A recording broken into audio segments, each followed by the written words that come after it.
nanti terpilih harusnya pengembangan riset tablet besi dan seterusnya dan seterusnya. Nah kalau ini Hai guys, jumpa lagi di Bang Jaka Channel. Kali ini seru banget guys, karena kali ini kita beda guys. Kali ini kita nonton yang paling seru guys, yaitu nonton komen di live streaming situs berita terkenal guys. Situs berita terkenal kali ini yang kita tonton adalah merdeka.com guys. Dan yang unik di sini adalah semua paslon yang diundang hadir, kecuali paslon 02 nggak hadir guys. Nah, kenapa bisa gitu guys? Jadi wajar banget guys kalau semua komen itu memojokkan paslon 2 guys. Gimana komennya? Yuk guys, langsung aja kita tonton bareng-bareng. sensitif dan juga ada yang akan diterima oleh anak, ada yang diterima oleh ibu hamil, ada yang merupakan intervensi kepada keluarga.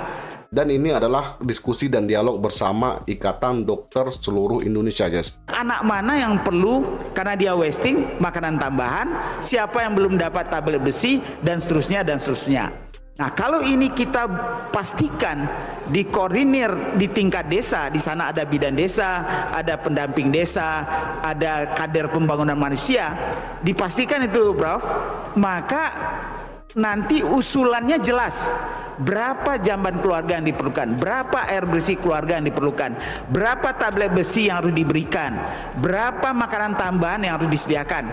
Nah nanti waktu usulan itu naik, disambut dengan APBD dan dana DAK di kabupaten kota, dan sebagian nanti tentu naik ke sektor-sektor di pusat. Begitu turun berapapun jumlahnya, apakah separuh apa sepertiga, tapi jatuh kepada anak-anak tadi, keluarga-keluarga dan ibu hamil tadi secara konvergen, bertemu antara gizi spesifik dengan gizi sensitif. Dan kita monitor Bu, kita monitor Prof, siapa yang harusnya dapat belum dapat. Kalau tidak bisa tahun ini, tahun depannya diprioritaskan. Jadi saat ini the last mile-nya kita belum bermain secara spesifik di tingkat desa, sehingga rencana intervensi yang konvergen itu masih mimpi. Karena lari-lari yang dapat jamban rumah ini, yang dapat air bersih rumah yang lain, yang anaknya diberi makanan tambahan berbeda. Padahal kalau by name by address dengan 26 variabel, dan itu bisa dilakukan karena tidak terlalu rumit dan dijadikan dasar perencanaan, insya Allah perencanaan lebih akurat, intervensi bisa dimonitor, dan akuntabilitas dari sektor-sektor gizi spesifik dan gizi sensitif bisa kita minta pertanggungjawabnya karena dananya jelas. Terima kasih. baik. Memang biang keladi persoalan semuanya di Republik ini adalah data kesehatan, data pemilih, data bansos, semuanya memang di Republik ini persoalan data itu yang menjadi kunci biang kerok semuanya ya Prof ya. Selanjutnya Profesor Dr. Gigi Mardiati.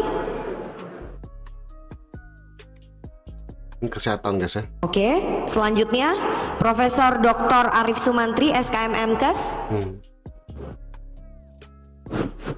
Ya, Assalamualaikum warahmatullahi wabarakatuh. Saya Arif Sumantri, Ketua Umum Hakli, ada anggota 65.700 orang. Pertama, pada saat saya mendengarkan dan menyimak paslon 1, terus terang terus, tapi saya belum berterus terang. Kenapa? Karena masih menjadi reinkarnasi dari Perpres 72 tahun 2012 tentang sistem kesehatan nasional yang kemudian dievolusikan dalam 6 pilar transformasi kesehatan. Tapi ada sedikit kecerahan, yaitu berbicara sanitasi dan air minum.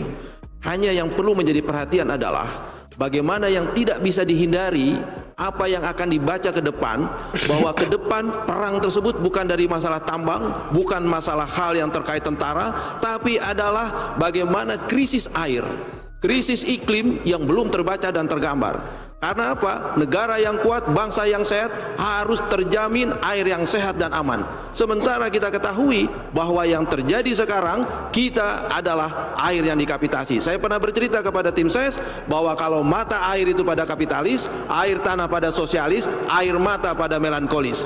Pertanyaan saya sekarang adalah, kalau seandainya tim perumus dan sekaligus juga paslon 1 diberi kesempatan, takdir berkata untuk memberikan amanah jadi pemimpin negara, apakah mempunyai komitmen yang istiqomah untuk merumuskan kebijakan dari sebuah regulasi yang sangat benar-benar bercampur baur, yang di situ bagiku bagimu, bukan bagiku Indonesia aku Indonesia Emas 2045. Contohnya seperti misal tadi yang disebutkan Perpres 72 tahun 2021. Itu menjadi sebuah kendala yang banyak lintas sektor lintas program mempunyai persoalan yang sama. Begitu juga apakah tim SES nomor paslon 1 mempunyai komitmen untuk mendayagunakan eksploitasi tenaga yang ada di puskesmas, yang ada tenaga kesehatan. Kalau seandainya tersebut ada pengawas kualitas lingkungan, ada pengawas kualitas air minum yang dapat menurunkan salah satunya stunting, TB, AKI, AKB yang bisa memberikan tersebut. Terima kasih. Assalamualaikum warahmatullahi wabarakatuh. Silakan, mungkin Pak Burhan, Dr. Burhan dulu. Baik, terima kasih. Oke, terima kasih. Jadi seperti tadi kami sampaikan bahwa sebenarnya kami sudah merilis dokumen resmi visi misi dan program. Bapak Ibu teman-teman semua bisa mempelajari di sana, dan saya juga sempat membandingkan ya dengan dokumen dari paslon yang lain, dan kalau hemat saya yang lebih konkret, lebih detail itu ya di Amin gitu.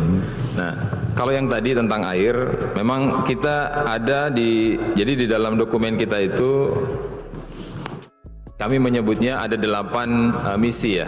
Nah, misi yang relate dengan kesehatan itu adalah misi 5. Kami memberi judulnya itu mewujudkan manusia Indonesia yang sehat, cerdas, produktif, berakhlak, serta berbudaya. Nah, agenda dalam misi 5 itu ada 17. Dan 8 diantaranya itu relate dengan kesehatan. Nah, di dalam 8 agenda misi itu ada 41 program. Tadi Pak Anies sudah memberikan gambaran sebagian besarnya, ya. Nah, yang terkait dengan lingkungan, lebih spesifik ke tadi itu ada di dalam kami menyebutnya pola hidup dan lingkungan sehat. Di dalam pola hidup dan lingkungan sehat itu ada 6 program. Memang belum bicara spesifik tentang air tadi, Pak. Nah, untuk di hal-hal yang seperti ini kami sangat terbuka untuk menerima masukan yang lebih spesifik, karena kita ini kan rata-rata kalau kita nakes itu kan bicaranya itu spesifik ya, detail gitu. Silahkan diberikan masukan, kami akan akomodasi. Tadi sudah ada beberapa juga teman-teman dari organisasi profesi yang sudah menyerahkan dokumen policy briefnya ke kami. Kami sangat hargai. Nah, buat yang lain mari kita cermati apa yang sudah kami sampaikan dalam bentuk dokumen ofisial itu, lalu kita bisa berdiskusi di situ. Terima kasih. Jamu dan juga hilirisasi jamu, seperti misalnya apakah safety-nya, kemudian zat aktifnya kalau diperlukan, kemudian bagaimana sampai kalau bisa nanti tidak saja sebagai minuman atau makanan sehat, tapi bisa kalau uji kliniknya sudah uji animalnya bisa diteruskan sampai uji klinik, mana tahu sebagian bisa menjadi obat benar yang bisa selain dipakai dalam negeri bisa sebagai internasional. Tapi ini tentu sangat tergantung kepada produsen-produsen, karena kalau mereka mau untuk hanya bermain di tradisionalnya, karena itu juga sangat dihargai dan sekarang dimungkinkan dipakai di berbagai pelayanan kesehatan, itu juga tidak masalah.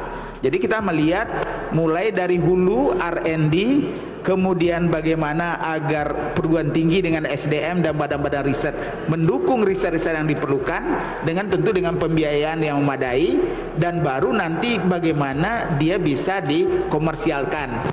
Dan kalau ini bisa disambut dengan pembelian oleh pemerintah terhadap produk-produk yang sudah memenuhi standar tadi untuk pelayanan kesehatan dan diafirmasi, maka daya tahan industri dalam negeri kita bisa ditingkatkan. Kuncinya adalah di riset. Jadi persoalan di Republik ini selain data yang amburadul, persoalan riset juga nggak dikembangkan. Jadi kita tagih nanti janjinya paslon 1 Amin, kalau misalnya nanti terpilih harusnya pengembangan riset untuk semua bidang itu bisa dioptimalkan. Yang terakhir Profesor Dr. Gigi Suryono SH PhD. Nah guys, begitulah guys ya. Jadi di forum ini guys, semua paslon itu diundang untuk berdiskusi, tapi paslon nomor 2 itu nggak hadir guys. Makanya banyak banget komen-komen yang ngebully paslon 02 guys. Kenapa dia nggak hadir guys ya? Kenapa dia menolak diskusi kan? Padahal paslon lain itu suka banget sama diskusi guys. Nah makanya itulah yang terjadi guys. Jadi disitulah serunya kita nonton komen-komen guys ya. Karena komennya tuh lucu-lucu dan keren-keren guys ya. Saya kalau lihat live streaming saya suka banget guys. Makanya saya pengen ngajak teman-teman nonton komen juga guys. Apalagi live streamingnya di pusat berita terkenal guys ya. Kalau kita baca komen-komennya, pendukungnya itu saling serang guys ya. Saling memojokkan dan membanggakan paslonnya sendiri guys. Oke guys, bagaimana pendapat kamu? Silahkan beri tanggapan, sanggahan, kritik, dan opini di kolom komentar. Karena itu sangat bermanfaat banget bagi kita semua guys. Oke, saya cukupkan dulu video sampai sini. Wassalamualaikum warahmatullahi wabarakatuh. Sampai jumpa lagi di video selanjutnya guys.